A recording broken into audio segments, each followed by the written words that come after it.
जब उनके भीतर शिव तत्व एक ना एक दिन अंकुरित हो जाता है, तो जो हमारे भीतर शिव बैठे हुए हैं, शक्ति बैठी हुई है, शिव और शक्ति, वो शिव और शक्ति एक हो जाते हैं और वो एक होकर इस जीव का कल्याण करना प्रारंभ कर देते हैं। जैसे एक चूल्हा होता है, लकड़ी की एक भट्टी होती है, एक चूल्हा है, उस चूल्हे के अंदर एक कोई छोटी सी चिंगारी रह गई होती है, कोई चूल्हे के अंदर है, उसमें फूकनी से थोड़ी सी फूक दी जाती है और फूक देते से ही वो चिंगारी अग्नि का रूप धारण कर लेती है। वो चूल्हा वापस जलने लगता है, वो अग्नि वापस जलने लगती है। केवल उसमें फूक पड़ी और वो फूक पड़ते से ही वो चूल्हे की जो अग्नि है वो प्रकट हो गई। चूल्हे की अग्नि जो है वो प्रकट हो जाती है केवल फूक पड़ने से। उसी तरह शिव महापुराण की कथा का जो प्रागण होता है, शंकर जी की कथा का जो प्रागण होता है, शिव महापुराण की कथा का जो प्रागण होता है। आशीष, अंदर भी आवाज नहीं आ रही है तो बाहर क्या आवाज?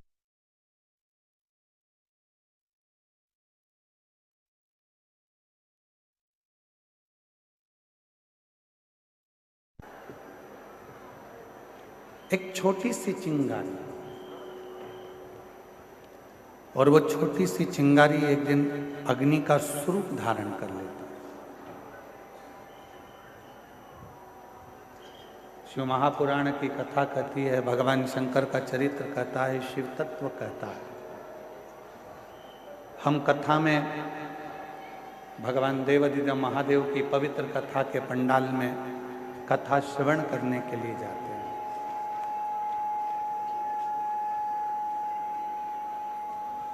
हम भगवान शिव की पवित्र कथा को श्रवण करने के लिए कथा के पंडाल में जाते हैं। जाने का कारण क्या है कि प्रत्येक जीव में शिव है। अब जब प्रत्येक जीव में जब वो शिव है और जो शिव प्रत्येक जीव में विराजमान है, तो वो जीव और शिव एक हो, तो उनके एक होने का कोई स्थल यदि बताया गया, उनके एक होने का यदि स्थान बताया गया, तो वो शिव महापुराण की कथा का पंडाल बताया, जहाँ पर जीव और शिव दोनों एक हो जाते हैं, दोनों एक। कई लोग कहते हैं, गुरुजी हम जब भगवान शंकर का मंत्र जाप करते हैं, शिव नाम लेते हैं, शिव जी का स्मरण करते हैं, शिव नाम का स्मरण करते हैं, भगवान शंकर की विरल भक्ति को धारण करते हैं या शिव नाम को हम ग्रहण करते हैं, तो हम जब भगवान शंकर के मंत्र को या शिव के नाम को जब हम जपते हैं, शिव नाम को जब हम लेते हैं, तो क्या वो देवाधिदेव महादेव तक हमारा लिया गया नाम पहुंच जाता है?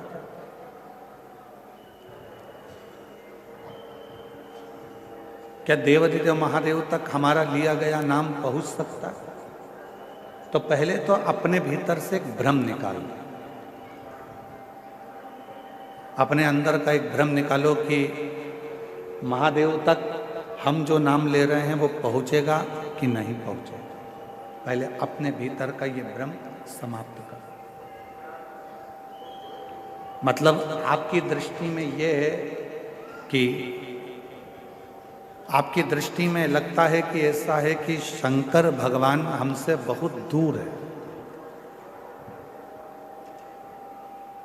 शिव जी हमसे बहुत दूर है। जब तो आपकी बुद्धि में यह बात आती है कि हम जो बात कहेंगे वो शिव जी सुनेंगे कि ना सुनेंगे, हम जो मंत्र बोलेंगे जो मंत्र हम बोलेंगे वो मंत्र शिव जी तक पहुंचेगा कि नहीं पहुंचेगा। हम जो मंत्र का स्मरण करेंगे वो देवाधिदेव महादेव तक पहुंचेगा कि नहीं पहुंचेगा।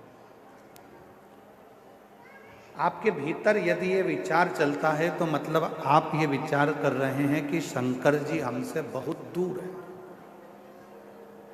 पर शिव महापुराण की कथा कहती है, भगवान देवाधिदेव महादेव का चरित्र कहता है, जिस समय पर आप भगवान देवाधिदेव महादेव का स्मरण करते हो, उनको याद करते हो, उनका स्मरण करते हो, उस समय पर आपको लगता है कि शिव बहुत दूर हैं, तो उन तक हमारी आवाज़ पहुंचेगी कि नहीं पहुंचेगी। पर शिव कथा कहती है आपके मुख से जैसे ही भगवान शंकर को याद किया जाता है, शिव का नाम लिया जाता है, शिव का स्मरण किया जाता है, उस समय पर भगवान देवाधिदेव महादेव आपके नज़दीक में खड़े होकर उस उच्चारण को श्रवण करते हैं। भगवान शंकर उस उच्चारण को श्रवण कर रहे होते हैं। भगवान शिव उस उच्चारणों को श्रवण करते हैं।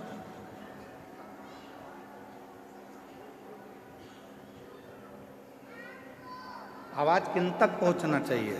जो दूर है। जो करीब में है उन तक आवाज पहुंचाने की जरूरत ही नहीं पड़ती, वो हमारे अक्षरों को, हमारे शब्दों को देखकर भी समझ सकते। ब्रह्मा जी ब्रह्मलोक में, भगवान विष्णु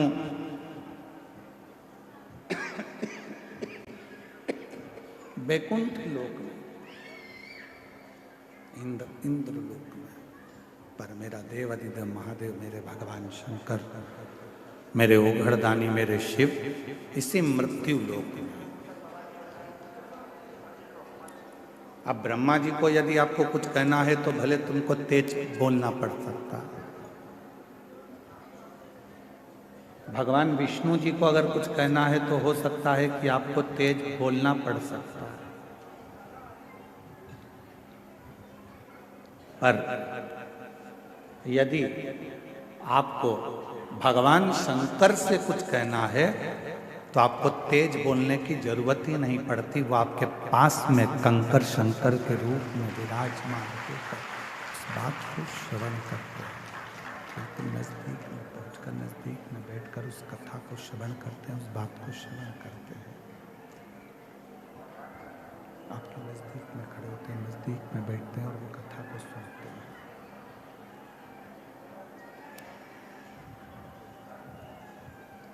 शिव नज़दीक में है, भगवान शंकर नज़दीक में है, शिव नज़दीक में है, भगवान शंकर नज़दीक में है। शिव की कथा कर रही है, भगवान शंकर का चरित्र कह रहा है, शिव महापुराण की कथा कर रही है।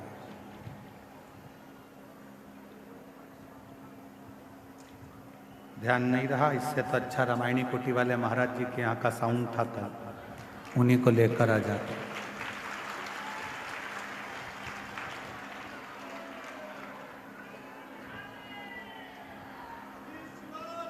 शिव को, भगवान शंकर को, देवाधिदेव महादेव को बहुत दूर ढूंढने की जरूरत नहीं। ये कल भी कथा में कहा था, आज भी कथा में कह रहे हैं, अभी भी कथा में कर, बहुत जाने की जरूरत नहीं पड़ती। शंकर को ढूंढने के लिए बहुत दूर, शिव को ढूंढने के लिए बहुत दूर जाने के लिए जरूरत नहीं पड़ेगी। शिव हमारी श्वासों में, शिव हमारी रोमावली में, शिव हमारी धड़कनों में, शिव हमारे रोमों में समाहित है। जब हमको कुछ भगवान देवाधिदेव महादेव से कहना है तो आप ये अपने मन से निकाल दीजिए कि हमको बहुत दूर हमारे शंकर भगवान हैं, तो हमको बहुत दूर बैठे हुए शिव से कुछ कहना पड़ेगा। कुछ कहना नहीं, शिव से कहना एकदम सरल है। भगवान शंकर से कहना एकदम सरल है। शिव तुम्हारे नजदीक में, शंकर भगवान तुम्हारे करीब में, बिल्कुल नजदीक। और जब हम भगवान शिव से अपने मन की कोई बात कहते हैं तो दुनिया के लोगों को लगता है कि शिव सुनेंगे ना सुनेंगे।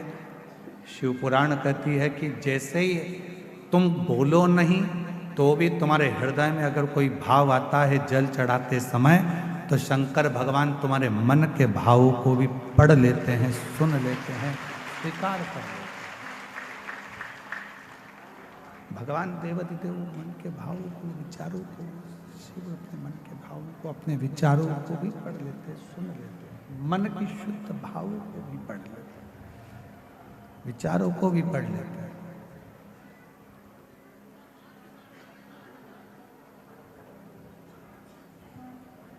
कोई कोई माताएं कहती हैं, गुरुजी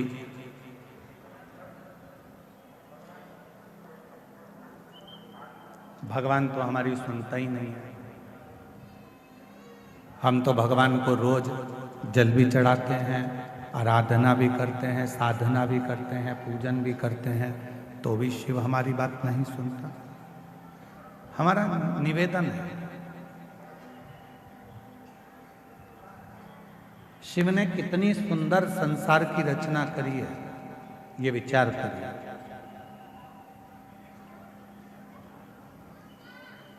शंकर भगवान ने जो सृष्टि की रचना करी, शिव जी ने जो सृष्टि का निर्माण किया, वो कितना सुंदर करा। फूलों में परमात्मा कीड़े दे देता है। देखिए उस परमात्मा की लीला कितनी विचित्र है कि फूलों में परमात्मा कीड़े दे देता है और पत्थर में परमात्मा हीरे दे देता है। ये उस परमात्मा की कृपा, ये उस परमात्मा की दया है।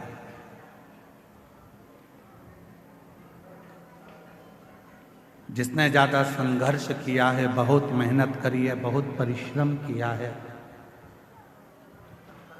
परिश्रम में लीन है, संघर्ष में लीन है, पत्थर जैसा मजबूत हो गया है, तो एक ना एक दिन मेरा भोलेनाथ उसकी जिंदगी में बात है कि जब परमात्मा आपको हीरे जैसा बनाए तो आपके भीतर अभिमान ना आए, अहंकार ना आए।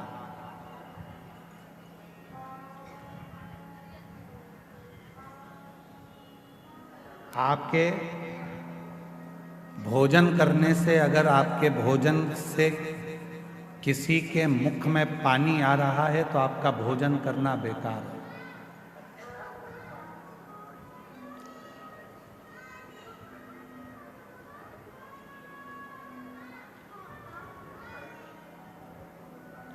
आपका भोजन करना बेकार है।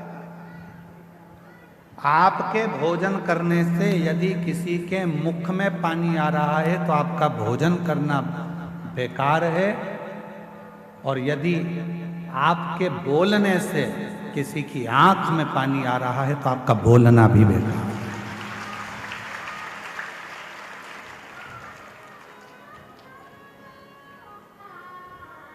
भोजन करते समय भोजन की थाली में जो पकवान है, उस पकवान को देखकर अगर किसी के मुख में पानी आ गया तो आपका जो भोजन आप ग्रहण कर रहे हो वो आपके शरीर को नहीं लगता,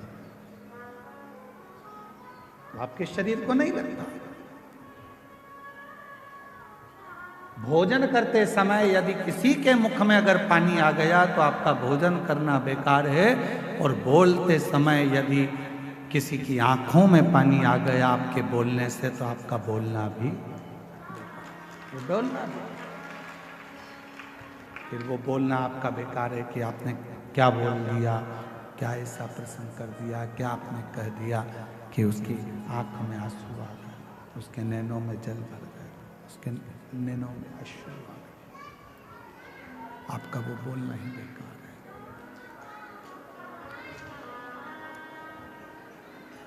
शिव महापुराण की कथा में, भगवान शंकर के पवित्र चरित्र में, शिव जी की पवित्र कथा में प्रसंग आता है। भगवान शंकर की कथा में बड़ा सुंदर एक प्रसंग आता है। पार्वती जी भोजन का जब निर्माण करती हैं, पार्वती जी जब भोजन बनाती हैं, भोजन का निर्माण करती हैं, तो सबसे पहला भोजन पार्वती जी बनाकर अपने जितने गण हैं उन सभी गणों को भोजन कराते, सभी गणों को भोजन कराते।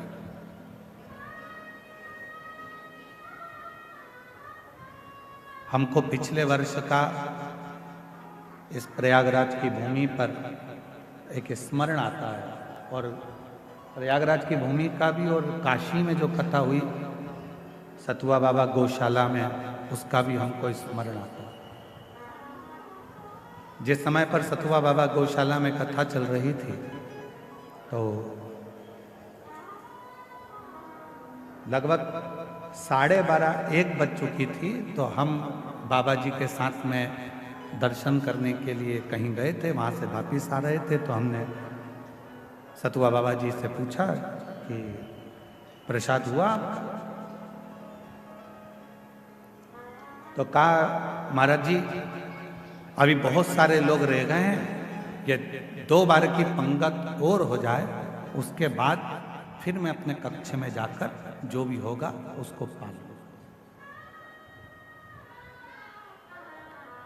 एक गुरु, माता, पिता ऐसा ही होता है, सबको खिलाने के बाद सब संतुष्ट हो जाते हैं, तब वो थोड़ा सा प्रसाद पाकर संतुष्ट हो। मैं सतुआ बाबा जी आपको धन्यवाद देता हूं इसके लिए कि आपकी अविरल भक्ति। अभी हम अंदर थे और आप माइक पे जब लगभग 12:30 बजे आप माइक पे कह रहे थे जो दरवाजे पर बैठा है वहीं बैठ जाए, जो रोड पे बैठा है वो वहीं बैठ जाए, अंदर आने का प्रयास ना करे, कोई वीआईपी नहीं है, ये आप माइक पे बोल रहे थे और पूरा माघ मेला सुन रहा था, पूरा माघ। उस परमात्मा के आगे कौन वीआईपी? आपको जहां जगह मिले वहां बैठो, कथा का रस तत्व ग्रहण करो। और सत्यता में बोले बाबा जी तो केवल एक कथा ये माघ मेले की या फिर आपकी काशी की ऐसी होती है जहाँ पर वीआईपी कल्चर कुछ नहीं होता, वहाँ केवल लोग प्रेम से कथा का रस तत्व ग्रहण करते, भाव से कथा आओ। और बाबा जी ने एक बात और कही थी, माइक पे आप लोग सुन रहे होगे, जल्दी बैठना था तो जल्दी क्यों नहीं आया? अगर आप वीआईपी बनना चाहते हो तो सवेरे जैसे ही ये 10 बजे से 9 बजे से 8 बजे से आके बैठे हैं, वैसे तुम भी आके बैठ जाओ, जगह मिल जाएगी। भक्ति, विश्वास, श्रद्धा, दृढ़ता ये हमें शिव के करीब में लेकर जाती है। और भोजन ग्रहण करने के बाद में बाबा का जो प्रसाद बचता था उसको कणका मात्र सारे ग्रहण करते थे। जितने गण थे वो लेते थे, माँ देवी भी लेती थी, गणेश जी भी लेते थे, कार्तिकेय भी लेते थे, और 33 कोटि देवता भगवान शंकर के प्रसाद को लेने के लिए तत्पर खड़े रहते थे। इसलिए शिव महापुराण की विद्येश्वर संहिता में लिखा है कि केवल देवों में देव एक महादेव ऐसे हैं कि जिनका प्रसाद तुम्हारे हाथ में अगर आ जाए तो उसको खाने में एक क्षण की भी देरी मत करना, उसी क्षण उस प्रसाद को खा ले। ये शिव महापुराण के विद्येश्वर संहिता में लिखा हुआ। भगवान भोलेनाथ, ये विद्येश्वर संहिता में, शिव महापुराण के विद्येश्वर संहिता में लिखा हुआ। सारे देवताओं का प्रसाद रात को रखा जा सकता है। सत्यनारायण भगवान की कथा हुई, उसका प्रसाद 2-3 दिन रख लोगे चल जाएगा। देवी जी का कोई अनुष्ठान हुआ, उसका प्रसाद 2-4 दिन रखोगे चल जाएगा। नारायण भगवान का अनुष्ठान हुआ, उसका प्रसाद 2-4 दिन रखोगे चल जाएगा। राम जी का कोई उत्सव मनाया, प्रसाद 2-4 दिन रखोगे चल जाएगा। भगवान कृष्ण का प्रसाद 2-4-8 दिन तक रखोगे चल जाएगा। पर शंकर भगवान का प्रसाद चाहे पशुपति व्रत का हो, 16 सोमवार व्रत का हो, संकट सोमवार व्रत का हो, चाहे प्रदोष व्रत का हो, सोमवारी व्रत का हो, चाहे अष्टमी सोमवारी व्रत का हो, शिव जी का प्रसाद पूरी रात नहीं रखा था। रात के पहले, मध्य रात्रि आने से पहले उस प्रसाद को पूरा समाप्त करना पड़ता, पूरे प्रसाद को समाप्त करना पड़ता, पूरे प्रसाद। और आप में से कई माताएं ऐसी होंगी जिन्होंने 16 सोमवार का व्रत करा होगा। आप में से कई माताएं ऐसी होंगी जिन्होंने 16 सोमवार का व्रत करा होगा। कितनी माताएं, जरा हाथ उठाओ, 16 सोमवार करी हुई? रखो रखो। आप लोगों को तो मालूम होगा ना कि 16 सोमवार का जब उद्यापन करती हो, जो प्रसाद बनता है उसको रात भर नहीं रखते। उसी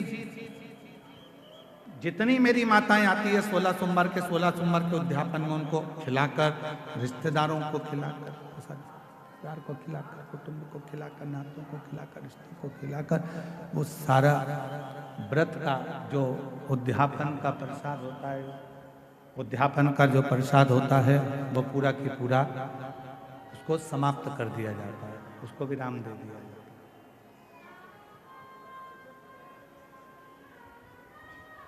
पूरा 16 सोमवार का प्रसाद जो भी उद्यापन करता है उसको समाप्त।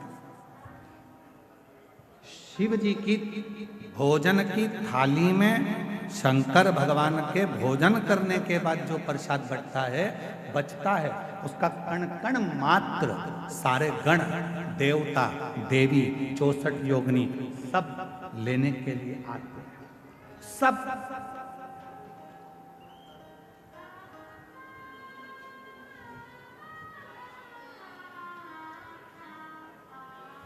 एक होता है विषाद और दूसरा होता है प्रसाद। जो जोड़ने से मिला वो विषाद, जो छोड़ने पर मिला वो प्रसाद। ध्यान देना थोड़ा सा। जो जोड़ने से मिला वो विषाद। धन जोड़ा विषाद होगा, कपड़े जोड़े विषाद होगा, वैभव जोड़ा विषाद होगा, सत्ता जोड़ी विषाद होगा। जो जोड़ने पर मिल रहा है वो विषाद है, और जो छोड़ने पर मिल रहा है वो सब प्रसाद की गणना में आता है।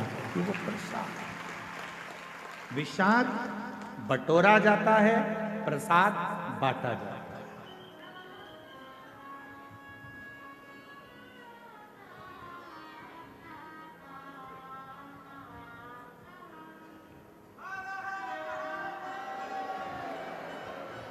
प्रसाद बांटा जाता है। विषाद में केवल जोड़ा जाएगा, आन दो और प्रसाद जान दो, बांटो बांटो, वो बांटा बांट। कई माताएं कहती हैं, गुरुजी बेलपत्र कब खाना चाहिए और कब नहीं खाना चाहिए। शिव महापुराण की कथा कहती है, जब शरीर में रोग हो, शरीर में कष्ट थी, एक अंश नोक मात्र भी आपके मुख में अगर जाती है तो भी वो उतना ही असर करेगी जितनी पूरी पत्ती करती है। एक अंश मात्र। अब कोई तुमसे पूछे क्यों महाराज जी ये कथा कहाँ मिलेगी, तो स्कंद पुराण में, शिव महापुराण में, देवी भागवत में इस कथा का वर्णन है कि भगवान देवाधिदेव महादेव काकड़िया की रोटी बनाई, काकड़िया की साग, और परसे माता पार्वती जी पावे भोलानाथ, माना शिव रटोरे, छोड़ दो कपट मन शिव रटोरे, शिव रटोरे मन शिव रटोरे, छोड़ दो कपट मन शिव रटोरे। काकड़िया की रोटी बनाई, काकड़िया की साग, काकड़िया की रोटी बनाई, काकड़िया की साग, और परसे माता पार्वती जी, परसे माता पार्वती जी पावा भोलानाथ, मन शिव रटोरे, छोड़ दो कपट मन शिव रटोरे, मन शिव रटोरे, मन शिव रटोरे, छोड़ दो कपट मन शिव। हमारे यहाँ शास्त्रों में ऐसा मिलता है कि पार्वती जी भोजन बनाती हैं, शिव जी को खिलाती हैं।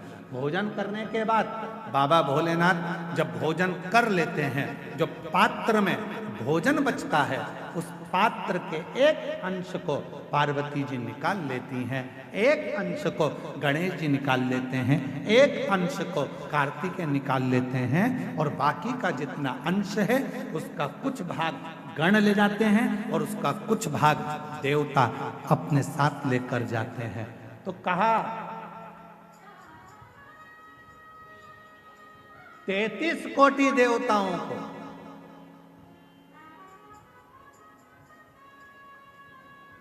भोजन की थाली का कितना भाग मिलता था,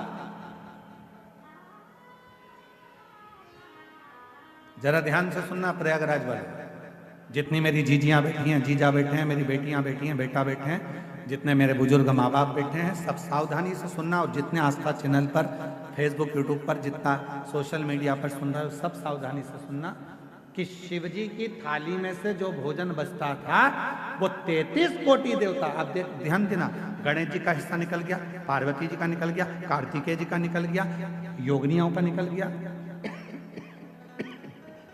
गणों का निकल गया, उसके बाद में देवताओं का हिस्सा। आखिर वो देवताओं के हिस्से में से 33 कोटि देवताओं को उस भोजन में से मिलता कितना, कितना भोजन मिलता होगा, वो प्रश्न आता। तो कहा प्रसाद का मतलब क्या है? जो शंकर जी की थाली में से भोजन जाता था, भगवान नारायण के लिए लक्ष्मी जी लेकर जा रही हैं, और वैकुंठ जाते जाते जितने देवता उस प्रसाद का दर्शन करते थे, वो प्रसाद उतना उतना उन देवताओं की दृष्टि में समाहित होकर उनके हृदय में उतरता जाता था। भोजन का कण मात्र का दर्शन भी सुख दे जाता, कण मात्र का दर्शन भी सुख दे रहा।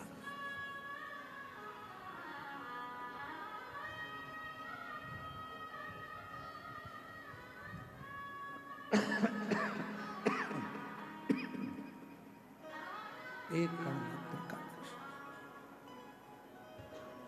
हमने देखा है, नाम लिए जाते हैं, पत्र पढ़ा जाता है। जब वो बेलपत्री लेने के लिए आते हैं और बेलपत्री लेकर जाते हैं, तो कई माताएं कहती है उस बेलपत्र का दर्शन करा दो। बेलपत्र लेकर जाने वाला पूछता है कि बेलपत्र का दर्शन कर कर क्या करोगे? हमने शिव पुराण में पढ़ा है, उमा संहिता में वर्णन है, कौमार खंड में भी वर्णन है कि शिव जी के प्रसाद का मात्र दर्शन कर लेने से भीतर के सारे विषाद समाप्त हो जाते हैं। सारे विषाद केवल प्रसाद का दर्शन करने से ही विषाद समाप्त हो जाए।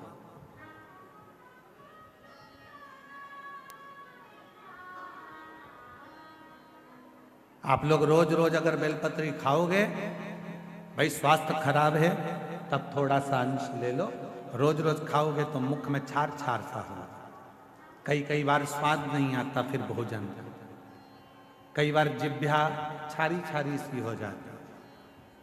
रोज क्यों खाना? रोज बेलपत्र अगर उठाकर ला भी रहे हो, उसमें से एक अंश मात्र, कण का मात्र बेलपत्र को अपने मुख में ले लो, बहुत। बाकी के बेलपत्र का क्या करें? चूरा बना के महीन पीस कर उसको रख लो, उसको रख लो। कभी कोई बहुत ज्यादा कोई तकलीफ में व्यक्ति मिले, उसको चुटकी मात्र की वो बेलपत्र का चूरा जो शिव पर चढ़ी हुई बेलपत्र है उसका दे। महाराज जी, बाबा जी, अभी एक गौ माता को बीच में एक रोग हो गया, गाय के पूरे शरीर पर महाराज जी ऐसे गांठ गांठ जैसे फुंसियां पड़ने लगी, वो स्मरण में हमें आ नहीं रहा है? हाँ, लंपी बीमारी वो पूरे में हो। सूचना मिली ऐसा ऐसा हो गया, क्या करें? हमने कहा अपने धाम पर जितनी भी बेलपत्र आती है उसको सुखाया जाए, सुखा कर पीसा जाए, पीस कर रोटी में मिलाया जाए और रोटी बनाकर गाय को खिलाई जाए। थोड़ी थोड़ी बेलपत्र की मात्रा, एक एक डेढ़ डेढ़ बेलपत्र की मात्रा की रोटी बनाई गई। डाला कितना? केवल एक बेलपत्र का आधा अंश उस रोटी में डाल डालकर जब गाय को दिया तो वो लंपी की जो बीमारी थी वो धीरे धीरे धीरे धीरे समाप्त हो गई।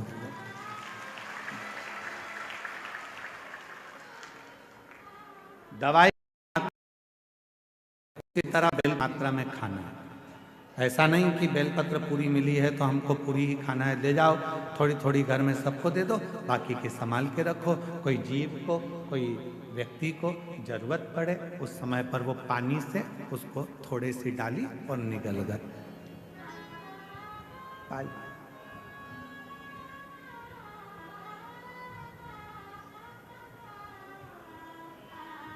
कुछ मात्रा,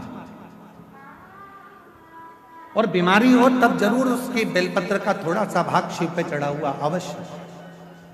पर यदि आप स्वस्थ हैं, शिव की कृपा है, तो भले ना पाए, एक लोटा जल चढ़ाएं, जल का थोड़ा सा भाग अपने मुख में आचमन जरूर करें, उससे फल